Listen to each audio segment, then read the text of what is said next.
పూరా local. Welcome to పూరా local. Bihar మాజీ ముఖ్యమంత్రి లాలూ ప్రసాద్ యాదవ్ ఇంట్లో తలెత్తిన విభేదాలు తీవ్ర రూపం దాల్చాయి.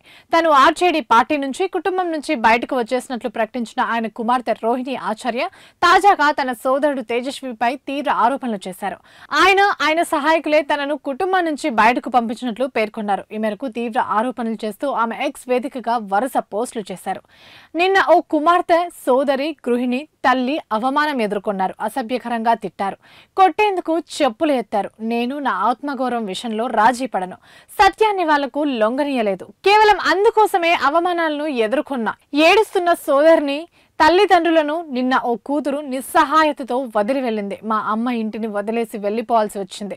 నన్ను అనాథన చేశారు. మీరు ఎప్పటికీ నా మార్గాన్ని అనుసరించవద్దు. ఏ కుటుంబానికి రోహిణి వంటి కుమార్తె, సోదరి ఉండకూడదని కోరుకుంటున్నాని తొలుత భావోద్వేగపూరిత పోస్ట్ చేశారు. నిన్న నన్ను మురికిదాన్ని అని తిట్టారు. నా మురికి కిడ్నీనే నా తండ్రికి మార్పిడి చేయించాను. కోట్లు టికెట్లు తీసుకున్నాకే మురికి కిడ్నీ ఇచ్చాను. మీరు మీ కుటుంబాలను చూసుకోండి. మీ తల్లిదండ్రులను పట్టించుకోకుండా మీ పిల్లలను, అత్తమామలను చూసుకోండి. కేవలం మీ గురించే ఆలోచించండి. నా నుంచి చాలా పెద్ద తప్పు జరిగింది. నేను నా కుటుంబాన్ని, నా 3 పిల్లలను చూసుకోలేదు. కిడ్నీ ఇచ్చే సమయంలో నా భర్త, అత్తమామల అనుమతి కూడా తీసుకోలేదు. నా దేవుడు లాంటి తండ్రిని కాపాడుకునేందుకు ఆ పని చేశాను. ఇప్పుడు మురికిదాన్ని అని మాటలు పడుతున్నాను. మీరంతా నాలాంటి తప్పు ఎప్పటికీ చేయకూడదు అంటూ ఆమె ఆవేదన వ్యక్తం చేశారు. ఇవి ఇప్పటివరకు నా అప్డేట్స్. మరిన్ని అప్డేట్స్ కోసం చూస్తూనే ఉండండి పూరా లోకల్.